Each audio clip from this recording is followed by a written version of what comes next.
My husband lost his memory, completely forgetting me, his 8 months pregnant wife, and rekindled his romance with his childhood sweetheart, who also comes from a wealthy family. They carried on their affection openly, without a care for anyone else, and he even pushed to divorce me. All my friends and family urged me to be patient, saying everything would be fine once his memory returned and he'd be full of regret. Yet, I signed the divorce papers without a moment's hesitation. Because I knew the truth, my husband had never lost his memory at all. My husband, Chi Muyang, was in a car accident. He's physically fine, but there's a small amount of bleeding in his brain. Before I saw him, the doctor warned me that brain bleeds can sometimes cause symptoms like dizziness or memory loss, and to be prepared. So when he woke up and asked who I was with a distant look in his eyes, I gave him a gentle smile. Muyang, I'm your wife, Shenyun. You really don't remember me at all. I gently stroked my pregnant belly, my smile growing even softer. We've been in love for 6 years, married for 2, and in just a month and a half, our baby will be here. You must be looking forward to being a father, right? Looking at my swollen belly, a flicker of guilt passed through Chi Muyang's eyes. But he shook his head firmly. Impossible. Wanwan and I grew up together, inseparable since childhood. We started dating in our first year of high school. How could there possibly be room for an outsider like you to come between us?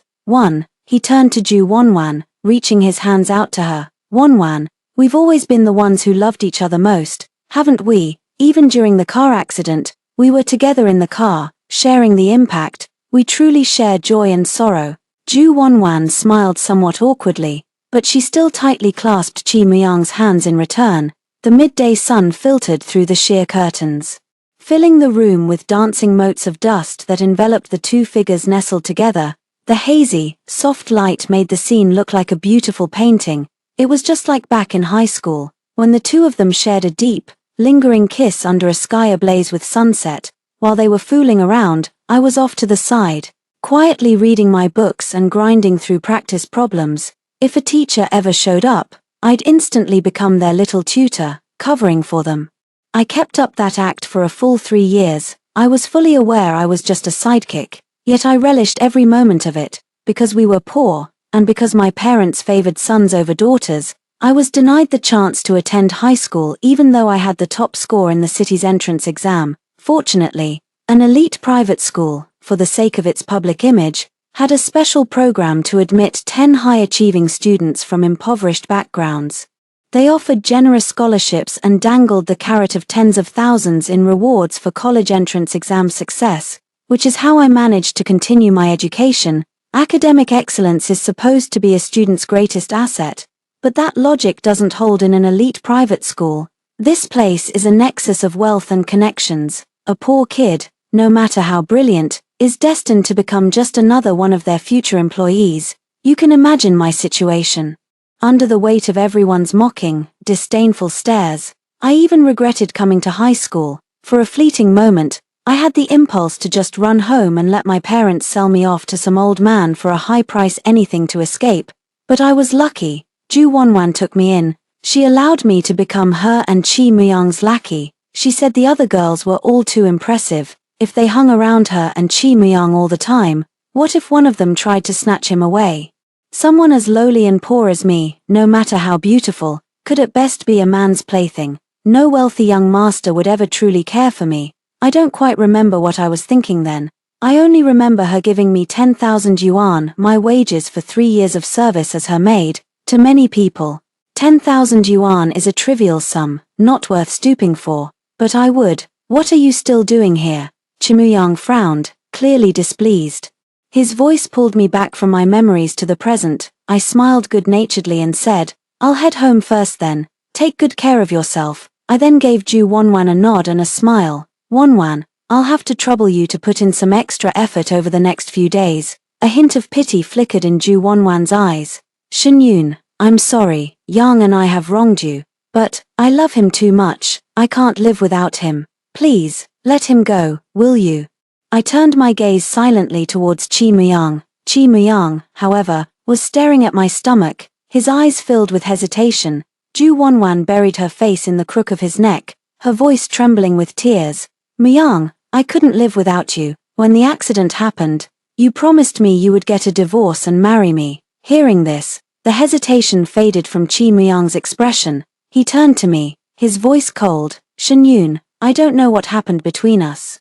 But I could never love you. Let's get a divorce. I almost felt like laughing. Ju Wonwan, do you truly love Chi Myung?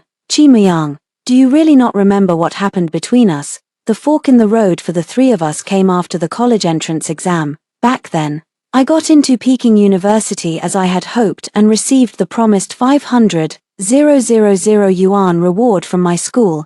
Even though most of it was taken by my parents and younger brother, I finally had a little savings of my own. I could finally breathe freely at university. Chi Myung's academic performance was merely average, but by taking the international student route, a kind of roundabout strategy, he also managed to get into a prestigious university. Despite all her family's connections, Ju Wonwan's abysmal college entrance exam score of 200 was simply too shocking. In the end, studying abroad in the UK was her only option, at first. Chi Myung and Ju Wonwan managed to keep their long-distance relationship afloat with daily video calls for sweet nothings. Every holiday, Chi Myung would head straight for the UK, but as time wore on, the distance stifled their youthful passions. Their shared pride, his as the crown prince and hers as the princess, meant neither would budge or compromise, leading to a brutal breakup. In a move meant to provoke Chi Myung, Ju Wonwan even sent him bed photos of herself with several white guys. Her words were cutting. Chi Myung, stop trying to act tough. Your frail body could never satisfy me. I don't love you anymore. Chi Myung was so enraged he wanted to fly to England and kill Ju Wonwan. A proud man like him couldn't bear being cuckolded so many times. Even his parents couldn't stop him. It was me who held him back, refusing to let go. He and Ju Wonwan saw me as nothing but a lackey, a lapdog, but I considered them my friends, because regardless of their original intentions, they ultimately saved me when I was at my poorest and most helpless. I just never expected that, after all their drama, Chi Myung would end up choosing me to be his girlfriend. I asked him why. I will never forget the dismissive tone in his voice when he answered, Shin-yoon, you are the person Ju Wonwan looks down on the most. In her eyes, you will always be the lowest, most wretched dog, too. Yet I choose to love you, to cherish you. I want her to know that in my heart, she is worth less than even you. This dog, I want her to regret it for the rest of her life. Am I sad? I should be. But I nodded in agreement. The more I saw of the world, the more I realized that poverty is the hardest chasm to cross. I needed a springboard from a high starting point, and Chi Myung was the most accessible springboard. Now that he's back together with Ju Wonwan, I've been cast aside like a stray dog. It's fine, I've already secured the wealth and riches I desired most in my heart. As for love, I never held out much hope for it. Back in university, my condition for agreeing to be Chi Myung's girlfriend was a monthly allowance of 200,000. Some called it payment for selling myself, but I don't see it that way. We were a normal couple, I wasn't the other woman, and he wasn't keeping me. The allowance was just a byproduct of our relationship. The reason I asked for the money was to secure a fallback for myself. My intuition told me that once Ju Wonwan returned, I'd be the one shown the door. I got lucky. Ju Wonwan was always obsessed with the attention from handsome guys overseas. So I made a living by dating and used the money to fund my constant self-improvement and education. With money, I hired a private tutor to fix my broken English, without needing to study abroad for prestige. I mastered the posh London accent that's so admired in high society. With money, I hired private tutors for Spanish and French. I convinced Chi Myung to travel through Europe one summer, and that once provincial girl can now switch effortlessly between 3 foreign languages. With money, I took etiquette classes from renowned instructors to refine my sense of style, grooming, and social graces. With money, I could freely socialize with classmates and friends. No longer feeling insecure about not being able to afford a meal out, what put my mind most at ease was that, with money, I managed to buy my own spacious luxury apartment in the very first year after obtaining my Beijing Hukou. As for the Beijing Hukou, that was part of my plan all along. My safest bet would have been to pursue a postgraduate degree or a civil service job, but thinking of my family who were like leeches draining me dry, I abandoned the path of working within the system. Because once I went down that path, I would be bound by too many moral constraints and shackled by my family of origin for the rest of my life. But I needed a household registration, so I leveraged my Peking University degree and Chi Muyang's connections to get into a state-owned institution. I quickly obtained a Beijing hukou and then paid a penalty to resign. It was shameless, but I had no other choice, if I wanted to get rich quickly and not live in fear of my family's harassment. Starting my own business was the only way. Just as I was fully immersed in building my business and starting to see some success, nearly forgetting I even had a boyfriend named Chi Muyang, he suddenly proposed to me. Graduation season is breakup season. Back then, he never officially broke up with me, but he left for the UK without a word. I couldn't care less about the messy drama between him and Ju Wanwan, nor do I know what happened to them later. All I know is he returned to the country shrouded in gloom and sorrow. I had assumed my relationship with Chi Muyang was completely over, but then he came back out of the blue. Ju Yun, even though my feelings for Ju Wanwan are still a tangled mess of love and hate, and even though I don't love you, marry me. I want Ju Wanwan to understand that if I so choose, the woman she once bullied at will can become a lady of high standing. Do you think I'm content with being a substitute?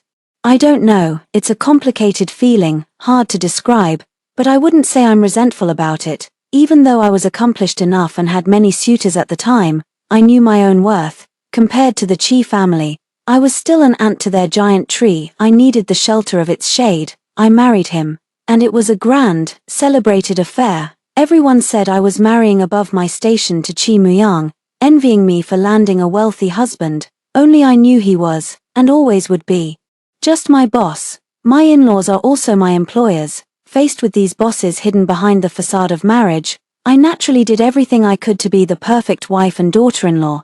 Only by doing so could I secure more resources to build and expand my own enterprise. Beneath this veneer of happiness, I have always been waiting for the moment of divorce, especially after Ju Wanwan returned to the country. I sensed their ongoing entanglement right away. It started with him not coming home at night, and then escalated into Chi Muyang's arguments with his family. Isn't it laughable that when he wanted a divorce, his first move wasn't to tell me, but to discuss it with his parents? In his eyes, I was always insignificant, not worth a single moment of his consideration. Just because I'm willing to get a divorce doesn't mean I'll quietly give up what's rightfully mine. I'm not some disposable rag for Chi Muyang and Ju Wanwan to use and discard at their whim. The only thing that gave Chi Muyang a twinge of guilt was my pregnancy, and the fact that I was suffering from constant, debilitating morning sickness. But then he got into a car accident. Using his amnesia as an excuse to file for divorce gave him a clear conscience, as if that somehow absolved him of any moral responsibility. The other shoe has finally dropped, and at last, I can sleep soundly. Chi Muyang was true to his word. In just 3 days, he handed me the divorce papers. My hands trembling, I took the papers. With tears in my eyes, I stared him down. Muyang, 6 years is enough to warm even the coldest stone. Are you telling me you never loved me at all? In your eyes, were my 6 years of devotion just a joke? Was having your child nothing but my own foolish delusion? My tears fell lightly at first, like pear blossoms, then I crumpled to the floor, sobbing uncontrollably, the very picture of the world's most pitiful, abandoned woman. The sorrow was feigned, but the tears were real. Even if I married him for power and money, even if every night of passion was just an act, it was still 6 long years of entanglement. Chi Muyang reached out a hand, intending to stroke my tousled hair, but it froze mid-air. Shen Yun, you've always been the strongest woman. Please. Don't cry like this. I'm sorry. You're truly wonderful, the most perfect wife and daughter-in-law anyone could ask for. But my heart has always belonged to Ju Wanwan. You know how it is. You've been with me for 6 years, but I've been waiting for her for 6 years too. You wouldn't want me to keep suffering like this, would you?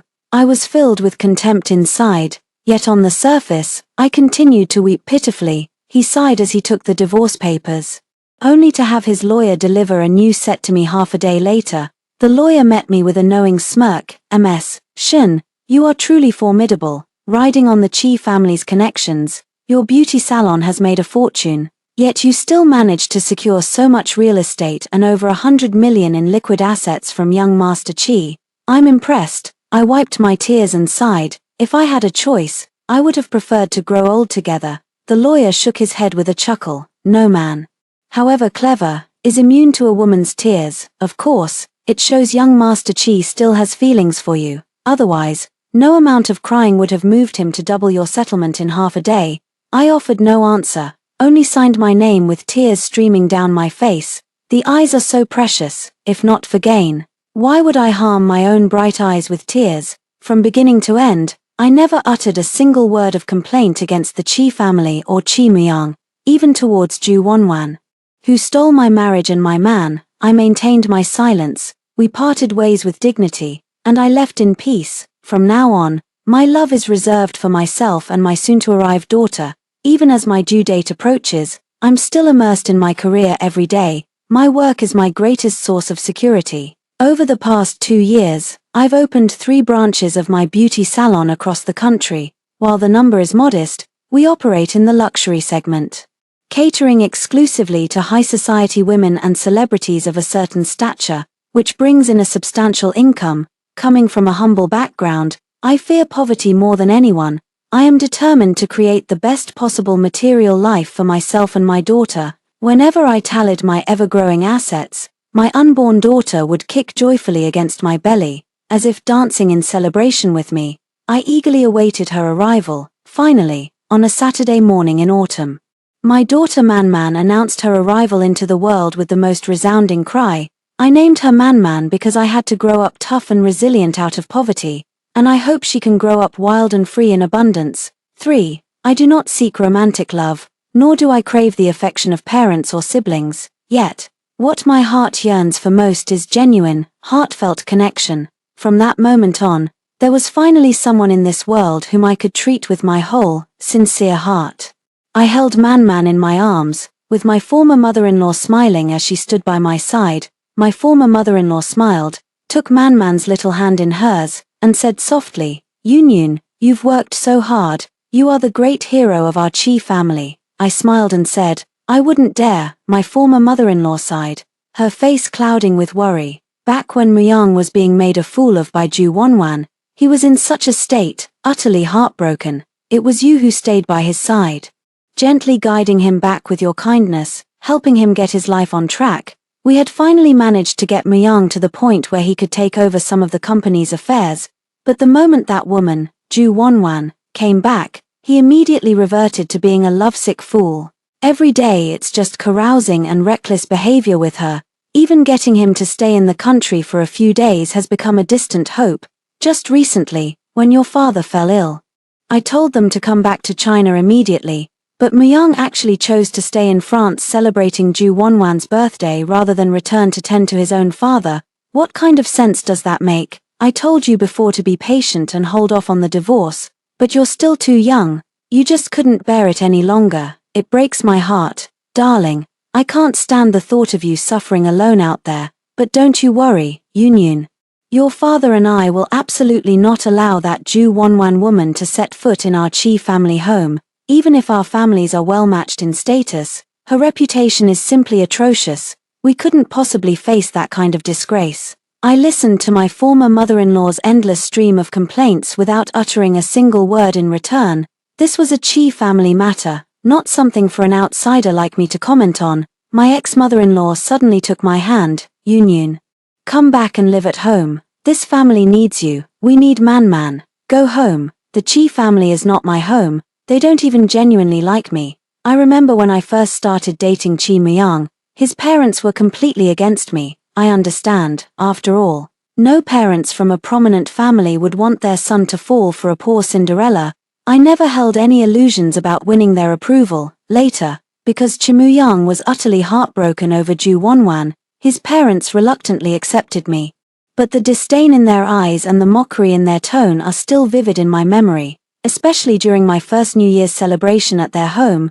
The entire Chi family was gathered, chatting and laughing merrily, yet they all ignored me completely. Some even went so far as to try ordering me around like a servant, deliberately trying to humiliate me. Chi Muyang had no regard for me. My former in-laws deliberately gave me the cold shoulder.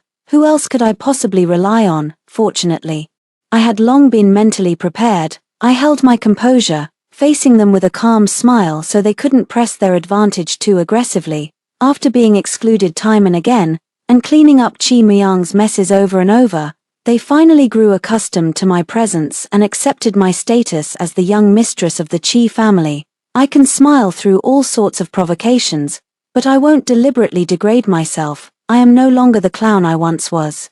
Why should I return to the Chi family to invite humiliation upon myself? Man's arrival has really slowed down the pace of my life. Money is important, but so is being there for your child. I'm dedicating more time to be with Man as she grows. I love my daughter, and my former in-laws adore her as well. My former mother-in-law originally wanted to throw a grand 1-month celebration for Man, but I refused, saying she was too young to be around so many strangers. We finally held her 100-day banquet on the actual day. I didn't invite my biological parents or younger brother, as we've long been practically estranged. I only invited my closest friends and business partners. In contrast, the Chi family made a grand affair of it, with their entire extended family and circle of friends in attendance. My former in-laws were all smiles, promptly gifting Man an entire building and a yacht named after her. Their generosity was truly impressive. I didn't refuse the gifts. While Man is my child, she's also the Chi family's first grandchild. These things are rightfully hers. Everyone, quick to sense the prevailing wind, showered the oblivious little girl with all sorts of flattery and praise. Chi Myung and Ju Wonwan hadn't been invited to the 100-day celebration, yet they arrived late. Hand in hand, dressed in a tasteful white suit, Ju Wonwan smiled and presented a set of silver jewelry. The child is still young and shouldn't be weighed down by gold or jade. This is most suitable for her. Without even a glance in her direction, the former mother-in-law had someone take the silver and toss it into the trash bin. The former mother-in-law looked at Man with a doting smile. Our Man is the Chi family's only heir. She mustn't touch such cheap trinkets. Her words, dripping with insinuation, clearly labeled Ju Wonwan as low class. Ju Wonwan's face turned ashen with rage, but she couldn't make a scene. Instead, she surreptitiously gave Chi Myung's arm a sharp, vicious pinch. His ex-mother-in-law called out to her son with a laugh. Myung, are you so overjoyed you've lost your senses? Don't just stand there. Come and hold your daughter. Chi Myung looked at the pink, delicate baby, somewhat at a loss. But the expression on his face softened considerably, even taking on a rare hint of tenderness. He raised his hands and asked with a smile, "She's so tiny. Can I hold her? I don't want to hurt her." I smiled back. At over 3 months, she's easy to hold now. Just don't hold her upright for too long. Try to cradle her horizontally. It's better for her spine. Oh, look, Man is smiling at you. She really likes her daddy. Chi Myung's face lit up with delight. Man has such a beautiful smile. She looks just like I did as a baby, and the way she blows little bubbles is adorable. My ex-mother-in-law chimed in playfully. But Man is much better behaved than you ever were. You used to cry so loudly it could shake the heavens. You wore out several nannies until they were on the verge of a nervous breakdown. Look at little Man, so quiet and peaceful, with those big, bright eyes always smiling. You can tell just by looking she's going to have a much more fortunate life than you. We were chatting and laughing, and to any onlooker, we would have looked like a perfectly happy family. But to Ju Wonwan, this very scene was a dagger to the heart. Forgetting all ladylike decorum, she rushed over, yanked Chi Myung behind her, and stood there as if staking her claim on the man. The moment she charged forward, I instantly scooped up the child. I would never gamble with a child's safety. Her former mother-in-law glared at Ju Wonwan. Our Chi family's celebration for our granddaughter's 100th day is for family only. What are you doing here? Ju Wonwan, accustomed to acting recklessly, pointed a finger right at her former mother-in-law's nose and snapped, "I was your son's childhood sweetheart. We were together for over a decade. Why shouldn't I be here? You adored me back then. You said I was the only one worthy of being a Chi family daughter-in-law, that I'd be like your own daughter once I married in. And look at you now, after just a few short years. Myung and I love each other so much, yet you're trying to tear us apart. What is this? The Qing dynasty? Get with the times." The former mother-in-law trembled with rage, never expecting Ju Wonwan to make such a disgraceful, loud scene. Furious, she slapped Chi Myung across the face. "Look at the kind of woman you've gotten involved with. She hasn't even married into the family yet, and she's already cursing me to my face. If she does enter this house, Will she drive us to our graves? She then pressed closer to Ju Wonwan, her voice sharp. I did say those things back then. But don't you have any shame about what you did afterward? Your promiscuity abroad was scandal enough, and you even damaged your uterus so you can't have children. Is this how the Ju family raises its daughters? Ju Wonwan didn't yield an inch, a triumphant smile spreading across her face. It's true I can't have children. But your son got a vasectomy for me. We're a perfect match. Before she had even finished speaking, the dozens of people fell into a dead silence. My former father-in-law's old illness flared up and he collapsed, while my former mother-in-law clutched her chest, on the verge of fainting. My mind was reeling. Ju Wonwan and Chi Muyang were actually unable to have children. Heaven help me and my daughter. In high society, one must always act with restraint and subtlety, even when relations break down. Public quarrels are rare, yet the Chi and Ju families have made countless spectacles of themselves this time. Their noisy squabbles more raucous than a brawl in the slums. It's understandable, really. The fact that Ju Wonwan rendered Chi Muyang infertile is simply too grave a matter for the Chi family to accept. I just find it absolutely hilarious. Ju Wonwan bears some responsibility, but Chi Muyang is neither a child nor a fool. His decision to get a vasectomy for love was entirely voluntary, a move that's a total game-changer in the entire dating scene. From Ju Wonwan's perspective, she's undoubtedly found herself a passionately devoted, love-struck soulmate, while the other women mock Ju Wonwan. Deep down they're somewhat envious. After all, who wouldn't want a man who's utterly devoted to them, ready to go to the ends of the earth? But I don't envy them in the slightest. Because my daughter and I have already come out on top. Ever since they found out Chi Muyang was infertile, my former in-laws have been incredibly warm towards me and my child. Back when Chi Muyang wanted a divorce, his parents did try to stop him and advised me to be patient, but it was all just for show. After all, no matter how much I've accomplished these years, in their eyes I'm still just a gold-digging schemer from a poor background, not worth causing a rift with their own son over. Right after I got married, my own family actually showed up at my door and caused a scene over a bit of money, throwing a tantrum, rolling on the ground, making a disgraceful spectacle of themselves. It was utterly humiliating, but I play hardball. Afterwards, I had my younger brother taken care of in secret, left him permanently disabled, and threatened them that if they ever dared show their faces here again, they wouldn't live to see the next sunrise. I also offered them a yearly stipend of 100,000 if they stayed in line. That finally forced them to behave. So, compared to in-laws from a rough, impoverished background like mine, my former parents-in-law naturally preferred the Ju family, who moved in the same wealthy circles. But now, with Ju Wonwan's outrageous and unrestrained behavior as a contrast, I've somehow been recast as the world's best daughter-in-law. Their frequent attempts to persuade me were one thing. At least each visit gave them a chance to spend time with Man. Fostering a bond between grandparent and grandchild is never a bad thing. But who would have thought that after just half a year, Chi Muyang would actually show up at my door on his own initiative? He had grown somewhat thinner and more subdued. His eyes held a lost, somber look. A far cry from the love-crazed man he once was. I politely invited him inside, my gentle smile unwavering. If you'd like to see Man, I could bring her to the old house for a visit. It would save you the trouble of coming all this way. Chi Muyang stared at me blankly for a long moment before finally speaking. Ju-yoon, let's get back together. Yes, let's get back together. Man needs a complete family. From now on, let's love her together. His tone was hesitant at first, but grew more resolute with the second sentence, as if he genuinely meant it. I lowered my head and smiled faintly. We got married because of Ju Wonwan, and later divorced because of her. Now you want to reconcile. Has she done something again? Chi Muyang, we've known each other since our first year of high school. Even if you never considered me a friend, I've always been grateful to you. That's why I willingly devoted these 6 years to you and our family. Please. For the sake of that devotion, just let me go. I won't cling to you desperately, and I won't make a scene, but I have a heart too, with feelings of love and hate. Please stop treating me like some disposable object that doesn't matter. And please, don't you dare use Man as an excuse. Search your conscience. Have you been a good father? You were the one who wanted a child, but since Ju Wonwan returned, have you spared a single thought for your daughter? He wronged me.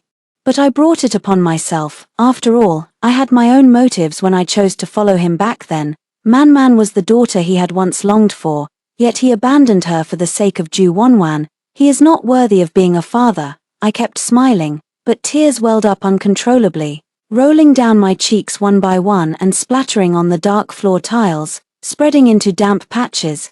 Chi Myung fled in utter disgrace. I watched his retreating figure through the window, a scornful smile curling at the corner of my mouth. To me, his usefulness has become negligible. He's no longer worth sharing a bed with again. The only reason he's here now is that Ju Wonwan had a falling out with his parents and stormed off to parts unknown, so once again, he needs me to patch him up. On second thought, it makes sense. Regardless of her character, Ju Wonwan is, after all, the sole heiress of the Ju family. She has the privilege of not having to cater to in-laws or curry favor with any man. She came back because she was fed up with the white guys across the ocean. They couldn't give her the kind of romantic, nuanced love that only Chi Myung could offer, but she wouldn't compromise for Chi Myung, turning into some traditional woman who'd play the dutiful wife and daughter-in-law. She had even less patience for helping the Chi family manage their tedious and uninteresting business affairs. Proud as she was, she'd never bend her will for anyone. Her big blow-up with the Chi family before wasn't because she loved Chi Myung so deeply. It was simply that a man she thought was within easy reach had slipped away, and that wounded her pride. Now that she knows there's nothing to gain from opposing the Chi family, it's only natural for her to leave. It's safe to say they might have loved each other, but they just weren't right for each other, even though Chi Myung was a scumbag. He did have a thin skin. After I turned him down, he never bothered me again. But my former in-laws were a different story. They weren't so easy to fool. They'd gone to great lengths to get rid of Ju Wonwan, so of course they wanted their granddaughter's custody back. Getting me to come home was just a bonus. My former mother-in-law asked to have a serious talk about this matter, laying out all the pros and cons for me to decide for myself. I no longer needed the support of the Chi family. So I declined with a polite smile. Mom, if you want to seek custody of Man, I have no objections whatsoever. After all, her surname is Chi, and she is your and Dad's granddaughter. But just think about it, Myung was so infatuated with Ju Wonwan that he lost his head. It's very likely he could become just as obsessed with some other woman in the future.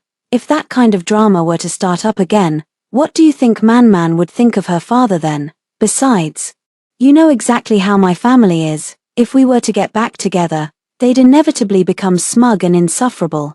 Do you really want to see that look of triumph on their petty faces? I advised her to consider the benefits of the current situation and the many drawbacks of forcing a reconciliation. Even my ex-mother-in-law began to waver. It's human nature, isn't it? After a separation, people tend to remember the good times more than the bad. Honestly, when we were living together day in and day out, there was no shortage of friction. It's actually better this way, keeping a polite distance and treating each other like relatives. The Chi family finally stopped bringing up the matters of remarriage and changing custody. It's not that they hadn't considered cutting me out and forcibly taking Man's custody, but I'm no longer someone they can push around so easily. Not to mention that the scandalous affair between Chi Myung and Ju Wonwan has been all over the news, giving me the upper hand in the court of public opinion. Just consider the extensive network of university alumni and socialites I manage. If things really came to a head, even an ant could shake a mighty tree. I have long since left behind the lowly fate of being bullied and humiliated by others. I have finally grown into the person I always hoped to be. I saw Ju Wonwan again 2 years later at Paris Fashion Week. Her attire was still glamorous, but even from across the runway and through the hazy crowd, I could see the fine lines at the corners of her eyes and the weariness in her gaze. 4 high society ladies obsessed with beauty. Having makeup cake in fine lines is an absolute impossibility. Yet, Ju Wonwan had reached that point. Her makeup was even worse than that of the beauties on the catwalk. She stared straight at me, a flicker of resentment in her eyes. I gave her a gentle, knowing smile, just like I used to. After the show, I left the venue chatting and laughing with several fashion editors, a few celebrities following close behind, chiming in with pleasantries. Ju Wonwan, however, stopped me. Shenyun, she said, we need to talk. I smiled and nodded to my friend, then followed Ju Wonwan into a coffee shop on the street. Seeing that I remained silent, She finally couldn't hold back and spoke first. Shenyun, you must be feeling quite pleased with yourself now. You were just a dog I bought for 10,000 yuan back then. And now you've transformed yourself, pretending to be some high society lady. My smile didn't waver. Wonwan, thank you for that 10,000 yuan back then. As for my current status, I earned it. Others have no right to be jealous. Ju Wonwan's eyes were venomous. You earned it. You're nothing but a shameless thing who got it by stealing a friend's man and sleeping your way to the top. I folded my hands on the table and sneered. I can't fathom why you harbor such resentment towards me. You were the one who pushed Chi Muyang onto me in the first place. You were the one who stole my husband while I was still married. And you were the one who carried on day and night with my husband when I was 8 months pregnant. In every single way, it's you who wronged me, yet. I've never once spoken ill of you, Ju Wonwan. Have you had your fill of toying with men, or have men finally had their fill of toying with you? What brought you to this pathetic state where you can't handle the game anymore? Regardless of whether I was a nobody or a dog back then, I've climbed to the top on my own merit today. Meanwhile, you've long been on a downward spiral. Your sheer selfishness has made your parents a laughingstock in our circle. And you've even lost your drive in business. Instead of some serious self-reflection, you have the nerve to point fingers at me. How ironic is that? Looking back on high school, why did I choose to be a doormat? Because I needed money, but I needed safety even more. Those privileged, high and mighty classmates didn't just mock and give me the cold shoulder, they'd also take cruel pleasure in toying with me. What they saw as a joke was, to me, the one enduring it, pure and simple bullying. And the ringleader back then was Ju Wonwan. She relished watching me, humiliated and groveling at her feet, and I played my part all too obediently. I was so docile, so utterly unchallenging, that I earned the dubious honor of becoming her lackey. How pathetic that being her lackey was my stroke of luck. Without that role, I never would have survived those 3 years of high school. I never considered revenge. I knew the rules of this world weren't mine to write. My only choice was to swim against the current and fight like hell to become stronger. After sacrificing so much of my dignity, time, and freedom, I finally achieved it. Yet, Ju Wonwan can't even manage to stand still. In this circle, stability is the most valued asset. Even an incompetent next generation is preferable to reckless upheaval. Ju Wonwan should be grateful that her parents laid a sufficiently solid foundation for her, otherwise, she would have long since lost the standing to sit across from me as an equal. But I suspect the day she's cast out of this circle isn't far off. After returning to the country, Chi Muyang was waiting at the airport. The first thing he said to me was, "Did Ju Wonwan give you a hard time again? She's always so willful. You don't have to keep indulging her." How laughable. Back in the day, he was Ju Wonwan's most devoted follower. If she'd wanted to kill someone, he would have handed her the knife and taken the blame himself. Just like in high school, whenever Ju Wonwan was in a bad mood, she'd work me like a dog until I was exhausted, and he would just smile, pull her onto his lap, praise her for doing well, and call her a little sunbeam of truth, kindness, and beauty. Brushing aside the unpleasant past, I gave a radiant smile. "No, we're all just friends catching up. But it seems she's not doing too well, and she still loves you, Muyang. You should go to Paris and find her. I hope everything works out for you two, locked together forever, torturing each other." Chi Muyang stared at me, momentarily lost in thought, and murmured, "Yunyun, you're completely different from the timid person you used to be. When you smile, it's like you're surrounded by a dazzling light. You look absolutely beautiful." The first time he ever complimented me was after our divorce. How utterly absurd. I lowered my gaze and said nothing. Too weary to bother with him, seeing my silence, Chi Muyang drove in quiet as well. Halfway there, he suddenly spoke up again. "Yunyun, the truth is, I've long since let go of Ju Wonwan. Her love was like poison. I was scared of it. I didn't dare get close. Can't we just live a good life together from now on?" I knew that Ju Wonwan had called him countless times lately, but he hadn't answered a single one, as if he truly intended to cut all ties.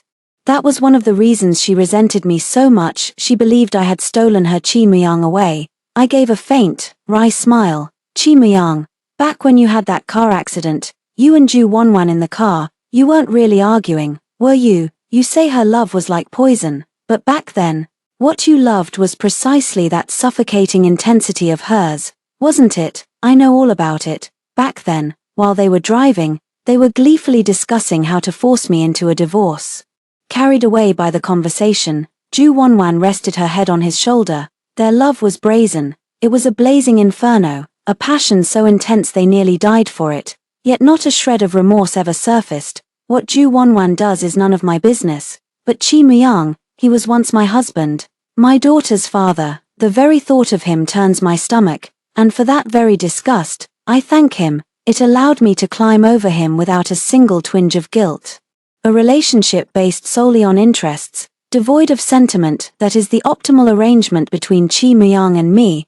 I have my own career, I manage the portion of the Chi family business that belongs to my daughter, and I couldn't be happier with how I spend my days, looking at my adorable, slightly willful little treasure. I often find myself reminiscing about my own childhood. I will never forget the casual, indifferent expressions on my parents' faces as they discussed at the dinner table how much they could get for marrying me off, as if I, their daughter sitting right beside them, were nothing more than an emotionless object. I exhausted every ounce of my cunning to escape them, yet I could never shake the unease and fear buried deep within.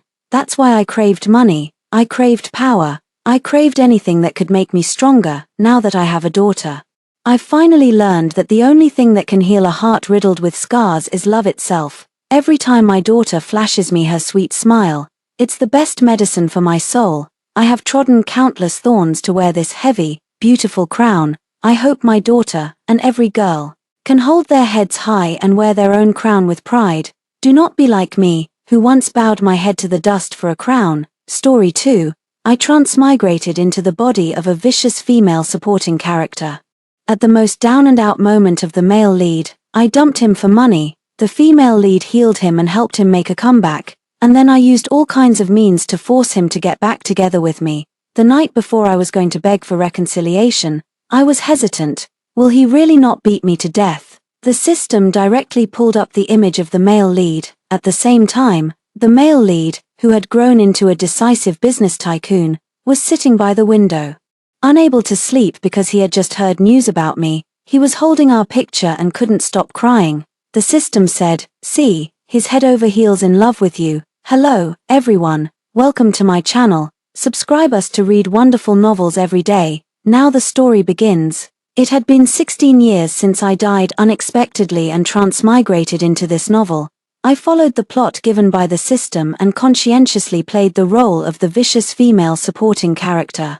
I deliberately got close to the male lead, Evan, and did all kinds of things for him. I lured him to fall for me little by little until he was completely infatuated. We were together for 7 years. He bought me bags, cars, a house, and the biggest diamond ring. Everyone envied me, until something happened to Evan's family, and they went bankrupt overnight. After being forced to sell and mortgage all their property, Evan wanted to find me, only to find that I had already blocked all his contact information and left the country with all the luxury goods he gave me, living a carefree life. The proud son of heaven fell into the mire, and the person he thought he loved the most also abandoned him. On that day, he almost collapsed. He couldn't believe that I would abandon him and searched for me like crazy, but all he got was a sentence, "Her. As soon as she heard that your family went bankrupt, she started packing her things and running away." The young man's thin body couldn't stop trembling, and big tears dropped on the ground one by one.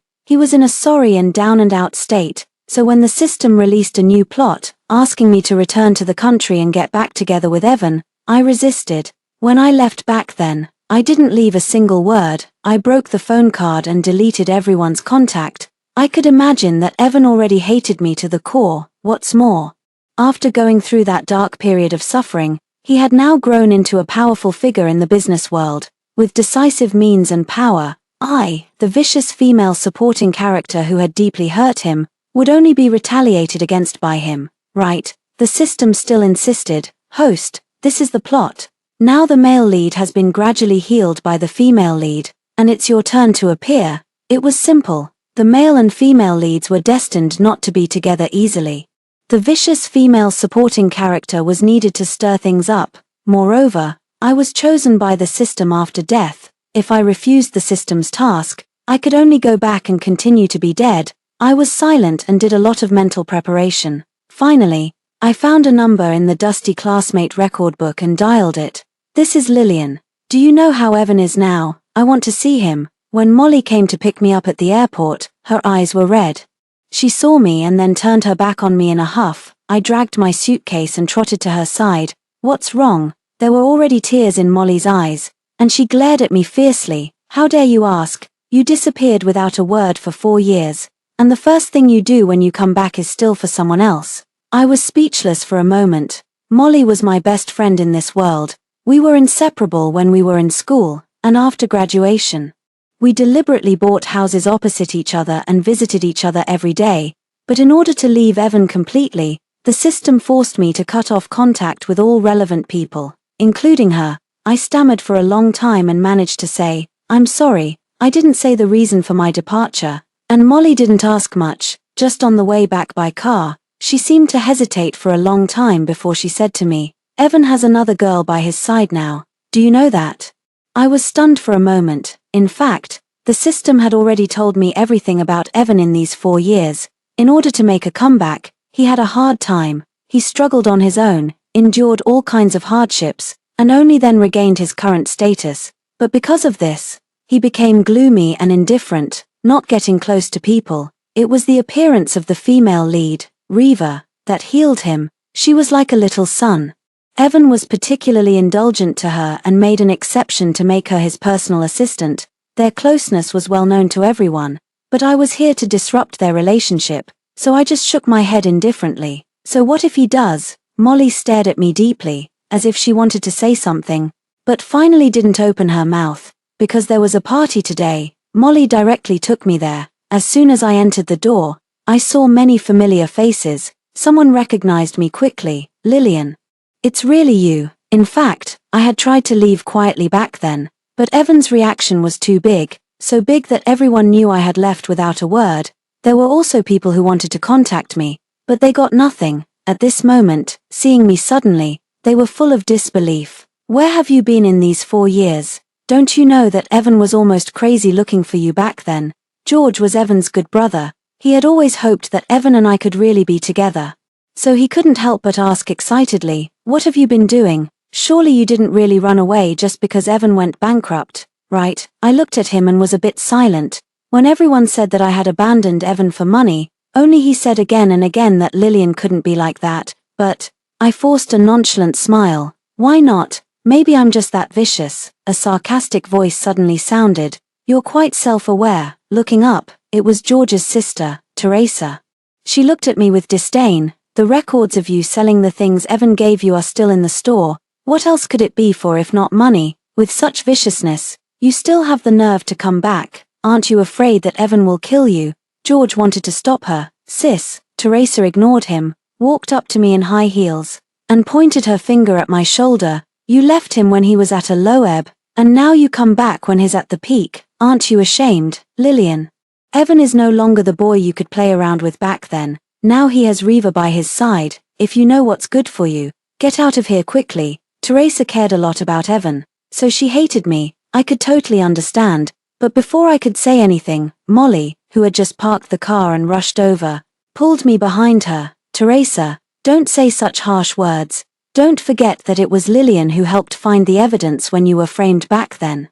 I was blocked behind Molly, and I could only see Teresa getting angry. Did I say something wrong? If she hadn't left back then, if she had just left a single word, would Evan have suffered so much and gone through such a hard time later? Now that Evan has finally let her go, what is she doing showing up suddenly? The atmosphere was tense, and a quarrel was about to break out. That's when Evan showed up. He was wearing a black overcoat, standing against the light with his hands down. The whole person exuded calmness and nobility, but in his eyes, complex emotions were surging uncontrollably. Straightforward and intense, everyone looked at him, but his eyes were only on me. Time seemed to stand still. The system's voice suddenly appeared. "Host, the male lead is about to go on a date with the female lead. Your task is to delay and stop him, so that the male and female leads will have misunderstandings." I couldn't believe it. "We just met. How can I stop him from seeing the female lead?" The system ignored me, but Evan had already started walking. His gaze moved away from my face, and I felt that he would walk past me as if no one else was there in the next second. so I had to reach out my hand and block it in front of him. "Hi, Evan." His steps stopped instantly, and he turned his head to look at me, getting closer. I could feel that the emotions in his eyes were hidden and restrained. I thought there would be hatred, but it seemed not. He just looked at me quietly without saying a word, so I smiled at him. "Long time no see. I want to invite you to a meal.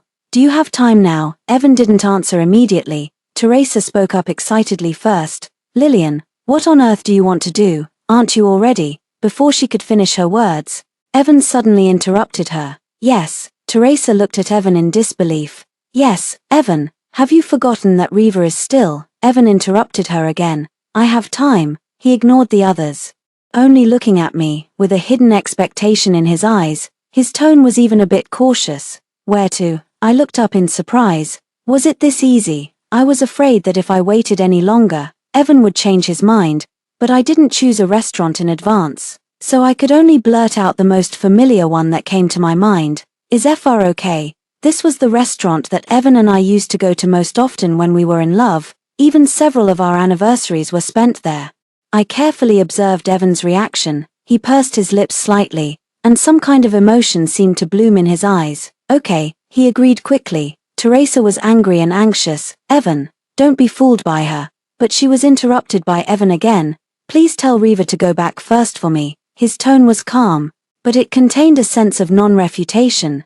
Teresa was left speechless and could only glare at me angrily. "Lillian, don't think I don't know what you're up to." I pretended not to hear.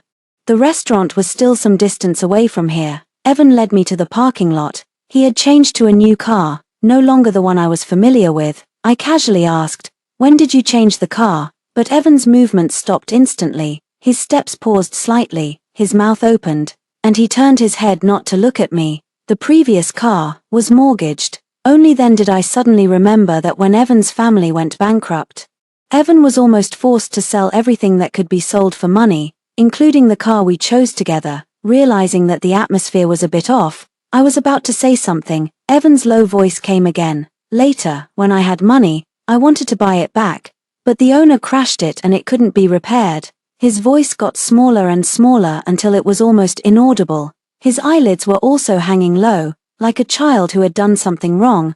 I felt inexplicably sad.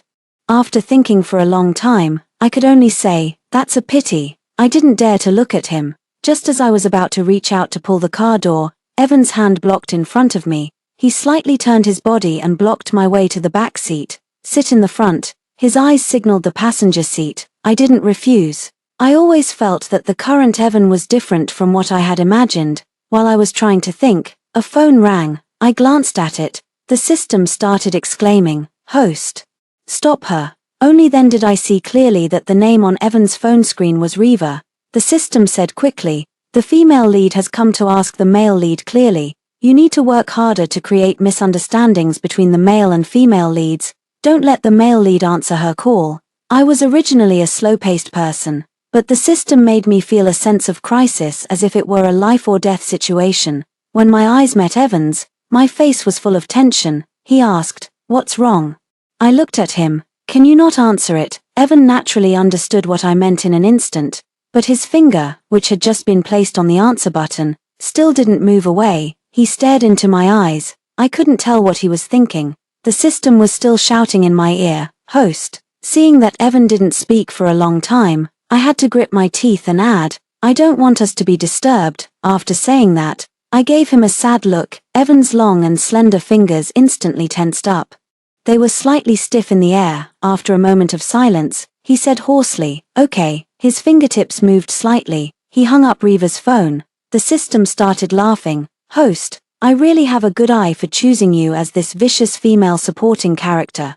Me, it should have been a meal that I was supposed to pay for, but it was Evan who led me all the way there. In 4 years, this restaurant had hardly changed. When the receptionist saw Evan, she still asked enthusiastically, "Mr. Evan is here. Are you going to the room on the 2nd floor?" Because I loved the food in this restaurant and liked the sea view in the private room at the edge of the 2nd floor, Evan directly spent money to reserve that room for a long-term use, to make it convenient for me to come often. On the way upstairs, I was a bit dazed. "Is that room still reserved?" The waiter in front turned around and smiled to explain to me, Yes, after the lease expired 2 years ago, Mr. Even reserved the right to use it for the next 10 years. 2 years ago, wasn't that 2 years after I left? I looked at Evan in surprise, but he just looked straight ahead, and no emotion could be seen in his eyes. The waiter continued to add, however, Mr. Even used to come here alone to eat. She looked at me with a smile, her eyes seemed to be able to talk. She should be new and had never seen me before. Presumably, she thought I was Evan's girlfriend now. Evan didn't speak, neither did I. I held back until the waiter left, then I couldn't help but say, you, but as if he had expected it, he nodded before I could finish. Yeah, sometimes I suddenly really want to come here. He looked at me deeply. Didn't you say that you would eat here until you were old just for the taste? I was speechless for a moment. At that time, I really loved the food here. The first thing I did after coming back from every trip was to come here for a meal. I would say to Evan while eating, I can't imagine how miserably I'd cry if this restaurant went out of business. That night, he invested several million in this restaurant. He said with great pride that I could eat here without worry. Seeing that I didn't speak, Evan silently moved his gaze away. He stared out of the window and suddenly spoke. Have you ever thought about it? Thought about what? Evan hesitated for a few seconds. The taste of this restaurant. I was stunned for a moment. To be honest, in the early days after I left, apart from missing Evan, I missed this taste the most. I remember at the beginning, I was going crazy at the system every day. Later, for some unknown reason, I seemed to gradually get used to it. Evan's eyes were burning with eagerness. The anticipation in his eyes was almost overflowing. I thought for a while and nodded gently. Yeah, I missed it so much. Reva's sudden appearance was unexpected for both Evan and me. She pushed open the door of the private room directly, ignoring the of the staff. Her eyes were fixed firmly on Evan. It was not until the system let out a sharp beeping sound that I realized. The girl in front of me, who had specially put on a delicate full-face makeup and was wearing a beautiful little dress, was the fated female lead of Evan. Reva's eyes were both aggrieved and stubborn. Evan, I said I had something very important to tell you today. As an assistant, she could call Evan by his full name. She was probably really spoiled by his indulgence. The system shouted, Host. The female lead was originally going to confess her love to the male lead today. She was stood up, so she came here by herself. Quick, think of something. I was a bit stunned as I had never seen such a scene before. What? Confession, aren't you the system? You want me to think? The system said, This is no time to distinguish between you and me. While I was in a daze, Reva had already walked a few steps to Evan's side. Her big, watery eyes, like black grapes, looked at him. Evan just calmly put down his teacup and looked up. I asked Tingwen to pass on a message to you. His tone was calm. Reva became aggrieved and burst into tears immediately. She looked at me, still in a daze, and wiped her tears. You didn't come to see me because of her. You wouldn't even let me into this room before. Why can she sit here? She pointed at me without hesitation. Do you still like her? This question left 3 people speechless. I looked up in shock and then lowered my head in embarrassment. Evan reached out and rubbed his temples. Reva, you're overstepping. It was not hard to tell that he was already a bit angry, but Reva chose to ignore it. The hand she pointed at me became even more straight and forceful. Evan, she dumped you for money. Have you forgotten? All she likes is your money. She's a gold digger. As the last word fell, Evan couldn't bear it any longer. He suddenly stood up and the hand that Reva had been pointing at me. It's impolite to point at others, and what you said is even more impolite. Moreover, Assistant 1, this is not working hours, it's my personal time, if you insist on disturbing. I don't mind firing you. Reva finally ran out crying. I looked at her back and twitched the corners of my mouth. System, are you sure this is the female lead? The so-called little sun-like female lead. How did she turn into a little hot pepper? The little white flower-like female lead in the novel wasn't like this either. The system urgently checked the information. It seems that there has indeed been some collapse. I pouted. I might as well be the female lead. The system didn't say anything. It seemed to be in a maintenance state. On the way back to send me home, Evan was very silent. Without the system's instructions, I didn't know what to say either. We were quiet for most of the journey. Evan suddenly spoke. I'm sorry. I turned my head. His fingers were gripping the steering wheel tightly, and the tips of his fingers were turning white. His lips were tightly pursed. When he spoke, It seemed like a mix of unwillingness and guilt. Still got interrupted. He didn't look well. Because of Reva's intrusion, I rarely saw him like this, and my heart seemed to be tugged by something. I couldn't help but say, she was just trying to remind you out of kindness. What if I really did dump you for money? Suddenly, there was a sharp break. My whole body lurched forward uncontrollably. But there was no pain as expected. I looked up, only to find that Evan had reached out his hand in advance to protect my forehead. My head hit his palm, after making sure I was steady. He even reached out to rub my head. After confirming that I was okay, he looked at me and said seriously, "I have money now." I was stunned. Evan explained word by word, "If it's for money, I have it now." As he spoke, his gaze didn't move away from me for even a second. He was looking at me sincerely and earnestly, expecting my response. But I dodged his gaze.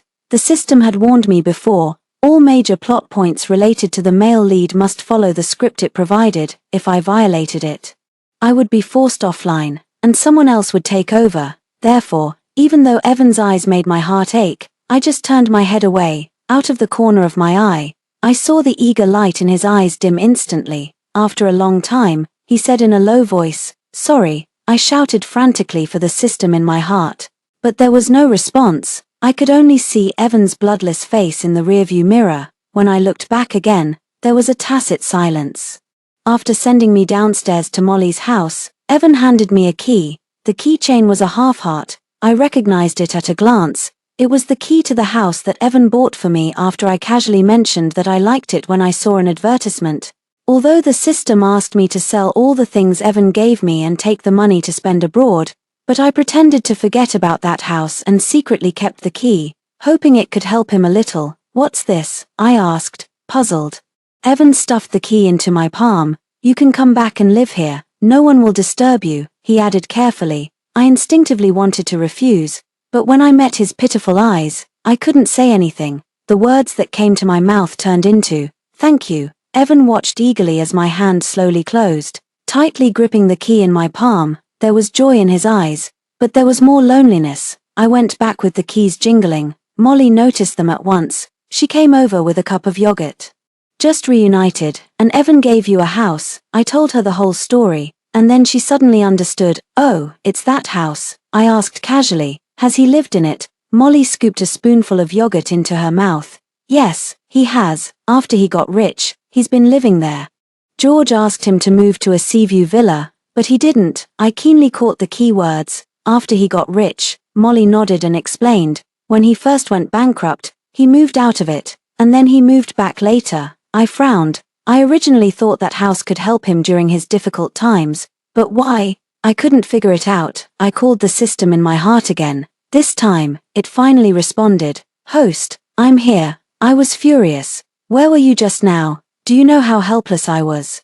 The system explained. "Sorry, host, I just went to submit a plot verification report to the higher-ups. The results should come out soon. Never mind the verification. What should I do about this house?" As soon as the system heard this, its cold mechanical voice seemed to get excited. "He gave you the key. Go for it. Rush to him and get back together." Me, "No. Are you serious? Won't he beat me to death?" The system beeped non-stop. Impossible. It directly pulled up the image of Evan for me. At the same moment, Evan had already returned to our house. He was sitting in front of the floor-to-ceiling window, holding a photo of him and me in his arms. The photo was carefully framed. As the picture zoomed in, I could see that he was looking down at the photo, crying silently. Big teardrops were falling one by one, but he seemed not to notice. He just stared at the photo in a daze. The system said word by word, "See, he's head over heels in love with you." I looked at Evan in the picture, pale and vulnerable. This was a Evan I had never seen before. My heart suddenly ached. I felt a bit unwilling. Why could I only be the vicious female supporting character in his story? Urged by the system, the next day, I went to find Evan, of course, not in a straightforward way. I waited until dusk fell before starting to wander around the neighborhood. The face recognition system in the community still had my information. I tried to scan my face, and surprisingly, I got in. The security guard stuck his head out. "Hey, Miss Yi, you're back from your trip abroad." I was stunned. "Trip?" The security guard nodded. "Yeah, isn't that what your husband said? because Evan and I were always together. The security guard had long taken our relationship as that of a couple. But, a trip, I quickly asked. What did he say? The security guard scratched his head, trying to recall. I asked him why I hadn't seen you for so long, and he said you went on a trip abroad and he didn't know when you'd be back after that. He added mysteriously, but don't think he doesn't care about you. You used to love buying flowers, right? Since he didn't know when you'd come back, he would bring a flower home every day, for fear that you wouldn't receive one on the day you came back, and he buys gifts for every festival. Every time I see him carrying a big box into the house, although I don't know how he's going to give them away. I didn't ask, but your husband really misses you. I listened blankly as the security guard chattered on. Only then did I realize something belatedly. Evan, he seemed to have been waiting for me to come back, the system said with satisfaction. Truly worthy of being the male lead, a perfect man. I ignored it. He wasn't my male lead anyway. I just buried my head and walked forward along the familiar path. When I came to my senses, I was already standing in front of the house. The system called me. Host, don't be in a daze, you're on a mission now. I was just about to respond when the door in front of me suddenly opened. Evan, who had his eyes downcast, casually turned his head. The moment he saw me, the gloomy look in his eyes, as thick as ink, suddenly dissipated. He unconsciously clenched his fists. After waiting for a moment, he tentatively said softly, Lillian, are you willing to come back? I followed Evan into the house, only to find that it was exactly the same as when I left 4 years ago. The tablecloth had faded from washing but still hadn't been replaced. The coffee table, rocking chair, display cabinet, even the sticky notes that I tore up when I left had been pieced back together and pasted on the fridge. I stared at the few photo albums on the table, opened and placed messily. Evan quickly stepped over and closed them, looking a bit embarrassed. I thought, you wouldn't come, and I haven't cleaned up yet. I smiled. It's okay. I walked a few more steps, and my gaze suddenly fixed. On the small table near the balcony, there was a bouquet of roses stuck conspicuously. In the warm yellow light of the setting sun, they were dazzlingly red. Did you buy it specially? Evan didn't speak, but he didn't deny it either. Seeing that he didn't answer, I got an idea and asked with a smile, who is it for? I thought he would be silent again, but he looked at me with burning eyes, his tone calm but firm. You. In the moment I was stunned. He had quickly walked to my side, his eyes eager. It's for you. There's no one else. He spoke faster than usual, as if he was eager to defend something. I couldn't help laughing. Is there anything else? The way Evan looked at me suddenly changed. It was as if he was saying, how did you know? I just winked at him. He smiled helplessly, walked to a corner, and opened the door. I can't hide it from you. This room was originally a storage room. The originally stacked sundries had been moved away by him, replaced by several neatly arranged cabinets. Inside each cabinet were neatly placed gift boxes of various sizes, carefully wrapped. On the top of each box was a card, densely written with words, Lillian, I couldn't buy you a diamond this time. I cut a few raw stones myself and made them into necklaces. I don't know if you'll like them. If you don't, just throw them away. Lillian, happy birthday. Did you have a good birthday this year? Lillian, I'm back in our home. Everyone congratulated me on moving in, but I always feel that you should be by my side. Lillian, there's a new flavor of the cookies you like. I want to give them to you, but I don't know how to send them. Will you get cravings when you're out alone? Lillian, the moon is very round tonight. I miss you. I was flipping through them in front when my hand suddenly stopped. I stood there, motionless. Evan, who had been following me, quickly stepped forward. What's wrong? The moment he leaned over to check, I pecked him on the cheek. Evan was stunned for a few seconds. After realizing what had happened, his cheeks slowly turned red. He gently raised his hand and gently stroked the place where I had kissed him.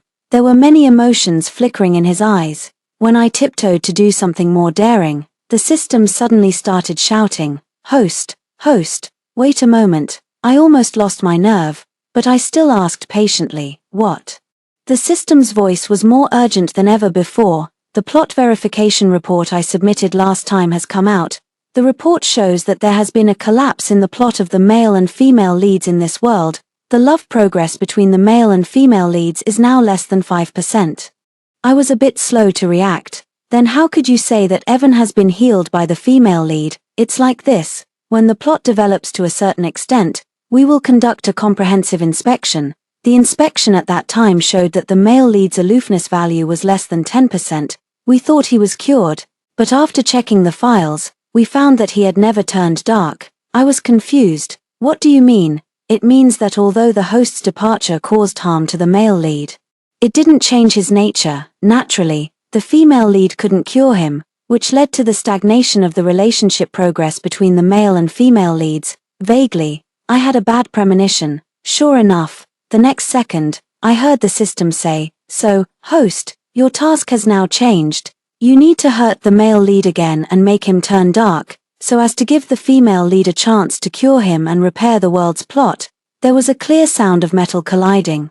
The key that was originally tightly held in my hand fell to the ground. Evan immediately became anxious. "What's wrong?" He held my shoulders. "Why do you look so pale?" I shook my head at him with a bitter smile. "System, aren't you being a bit vicious?" The system was also apologetic. "Sorry, host. I know this is excessive, but this is an arrangement from above." I felt a bit dizzy. Evan's palm firmly supported me, preventing me from losing my balance. "So what's my next script?" The system was silent for a moment. "Use your feelings to deceive the male lead and take away all his property, then leave for abroad again, making the male lead completely disheartened. But don't worry, host. The female lead will recover the part of the property that you haven't had time to transfer 3 months later, and then help the male lead start a new business with this money. The male lead will soon be able to live a good life again." The system tried hard to prove the perfection of the new script. Just like 4 years ago, when it seriously asked me to leave Evan, I moved into our old home. Evan kept asking me why my face suddenly turned bad. I said it was hypoglycemia. The next day, he invited a family doctor to give me a full body checkup. The conclusion was that I was healthy. The only problem was that I had a stiff neck because I didn't sleep well last night. Only then did he visibly relax. I was lying on the sofa, watching the doctor leave. Suddenly, a pair of warm palms covered the back of my neck. Evan lowered his head and carefully massaged the several positions pointed out by the doctor just now. "Didn't sleep well. Is it because you're not used to it?" I shook my head. I turned over and put my arm around Evan's neck. Evan's ears immediately turned red. I was almost close to his neck. "No, I was just thinking, was it very difficult for you to start a new business at that time?" He could be said to have nothing, yet he still returned to the peak in just a few years. The hardships he endured were imaginable. Evan just smiled. "I thought that if you came back, I couldn't still be a poor guy. How could I be worthy of you then? But I couldn't help thinking about you all the time. So I moved out for a while and traveled around. Only by earning money could I come back and think about you properly." He said it very simply, even casually. But I couldn't help my nose from getting sour. Evan buried his head in my hair, gently closed his eyes, and his face showed endless attachment. "And then, you really came back." The corners of his eyes were slightly red, with a patter. The wetness spread on the back of my hand. His fine eyelashes were trembling slightly. I clenched the corner of my clothes, not daring to look at him. "Since I moved back, Evan has fulfilled all my requests." The cloakroom that was emptied by me 4 years ago was filled with the most popular luxury brands of the season in just a few days. I deliberately said I didn't like them. He directly stuffed the bank card to me. "Then buy something you like yourself. The password is your birthday." I tentatively checked the balance in the card. Unexpectedly, the string of numbers was as long as my phone number. "Could this be all your family property?" I asked casually. Evan answered seriously, "Yes.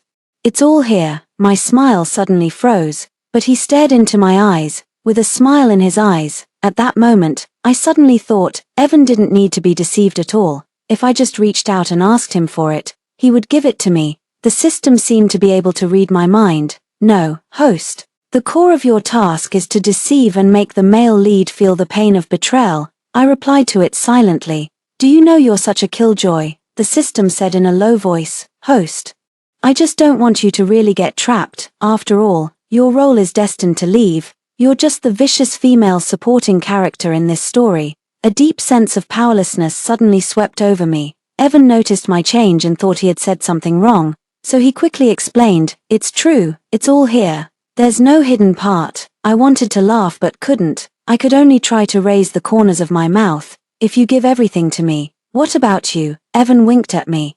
"I don't eat much, I'm easy to support." You won't abandon me, will you? I was stunned for a moment, then I shook my head pretending to be natural. Of course not.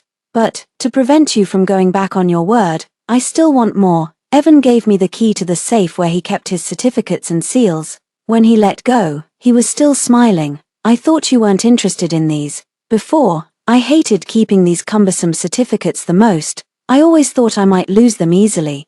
So I simply threw them all to Evan. He could always put them away properly one by one. When needed, he could take them out like magic. I took out his several seals to take a look and then put them back.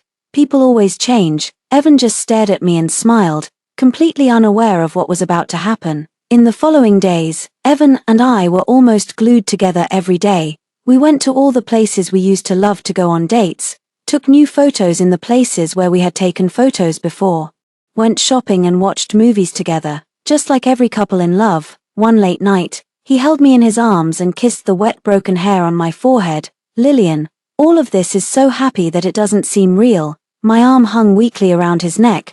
But I'm really tired. He laughed and then kissed me again. After kissing for a long time, he closed his eyes and buried his head in my neck. At the same moment, my phone screen lit up. Did you steal the seals?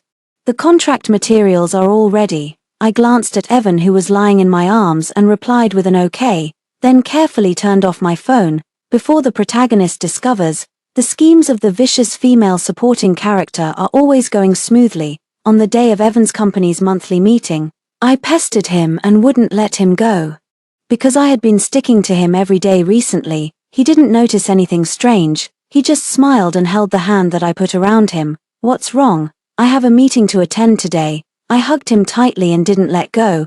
But today is our anniversary. There's a new bag collection in a store. I want you to accompany me to choose. Evan couldn't resist me and smiled helplessly. He took out his phone, sent a message, and then put it down. Okay, I'll accompany you. I immediately laughed, but not long after, Evan's phone rang. The caller was Reva. He was originally going to answer it. I deliberately showed dissatisfaction and said, "Are you still going to work while accompanying me?" So he gently withdrew his hand. No, he sent a message and then turned off his phone. All the way while Evan was driving me, Reva called several times in a row. Although she was a bit willful, her workability was always very strong. The continuous phone calls made Evan feel something was wrong. Seeing that he was already a bit shaken, I lay back indifferently. If it's that urgent, why don't you go to work? I can go shopping by myself. It's okay. Evan hesitated for a moment, then he answered the phone. I was stunned for a moment. As soon as the call was connected, Reva spoke anxiously. "Mr. Evan, I think something is strange today." The next second, Evan interrupted her. "I have something to do today and really can't make it. In case of any situation, I entrust you to handle it." Evan accompanied me to choose several new style bags and bought them without hesitation. I held his arm, smiling happily. Then I saw the clothes opposite. "I also want to try that dress." Evan smiled. "Okay, go and try. I'll wait for you." I picked out several and asked Evan to choose. Finally, I took the one he liked and went into the fitting room. Evan sat obediently outside the fitting room, quietly waiting for me to change my clothes. Nearly 10 minutes passed, and I still hadn't come out. He wanted to ask the clerk to go in and check on me. The clerk explained, "Our clothes are more complicated, so it will take a longer time to change." Evan felt something was wrong and directly walked to the door of the fitting room and called my name. He called several times in a row, but there was no response. He kicked open the door of the fitting room, but what he saw was an empty room and the dress he had chosen, which was casually hung on the wall. At that moment, he panicked, but before he had time to worry about me, he received another call from Reva. Reva was both aggrieved and angry. "Mr. Evan, why didn't you say in advance that you were going to sell the company? You didn't even show up at the scene. Just sent a contract. What are you afraid of?" Evan was stunned for only a few seconds. Thinking about my behavior recently, he instantly understood everything. He rushed into the fitting room and rummaged through the dress. Sure enough, there was a letter in the dress. He held the thin envelope, and his eyes gradually turned red. I entered the fitting room and then left through the prearranged passage. When I arrived at the airport, I was still in a daze. The system was very happy. "Congratulations, host. You've successfully completed the task again. Now, let's conduct a test on the male lead, and then we can complete this part of the plot." I remained silent and didn't respond to it. After passing through the security channel, the system's test results also came out. Its voice had a rising tone. Test results. Why is the value still so low? What's going on? You sold his company behind his back. The system angrily pulled up the image of the male lead. I have to see what this love-struck guy is doing. Evan was still sitting in the position where he had waited for me just now. As the picture zoomed in, it was found that his eyes were red, and tears were streaming down in big drops as if they were free. The tears fell on the letter in his hand. He was so afraid of wetting the paper that he hurriedly wiped them away. On the letter paper, I had secretly written words when the system was charging and on standby. Sorry, Evan, I lied to you again. You're such a fool. You don't even know when you're being sold. I've never told you that there's something on me called the system. I have to complete its tasks, follow the plot it arranges, and play the role of the vicious female supporting character in your story. This time, it asked me to use our relationship to cheat you out of all your money. If I don't complete it, the punishment is that I'll never be able to see you again. But since I saw you again, I suddenly thought that rather than hurting you again and again without you knowing that I love you until you die, I'd rather confess my feelings and then never see you again. So this time, I want to choose you. The seal for selling the company is fake. I didn't touch the real one. You can take it to compare with them. This is a lesson for you. Don't give away all you have so easily again. Evan, I love you. And then, goodbye. A drop of water fell on the final signature. The system almost muted. It exclaimed, "Host, are you crazy?" I just sat quietly, waiting for the system's punishment.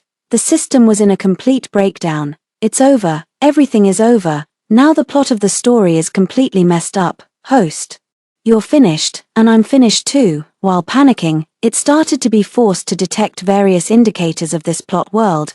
But the difference was that this time, I could also see the detection page. The largest line of words was plot story completion degree, and the indicator kept rising.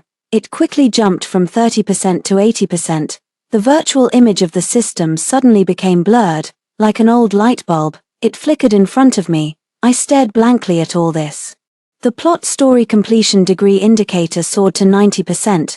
The system started shouting in pain, "What's going on? What's wrong with me?" I was confused and watched as the two-word system floating above its head cracked little by little. The broken strokes floated again and recombined in the air. Finally, above its head, it became 4 words, "Vicious system." I was a bit dumbfounded. Several light spots flew to my head. They became the 2 words female lead and melted into the top of my head and disappeared. Another electronic laughter, even more powerful than the system's voice, came. Hee. The male and female leads who love each other deeply were separated by the vicious system. After they reunited, the female lead bravely fought against the vicious system for love. Isn't this story much more interesting than the original one? The system couldn't believe it. "Leader, you didn't tell me like this before."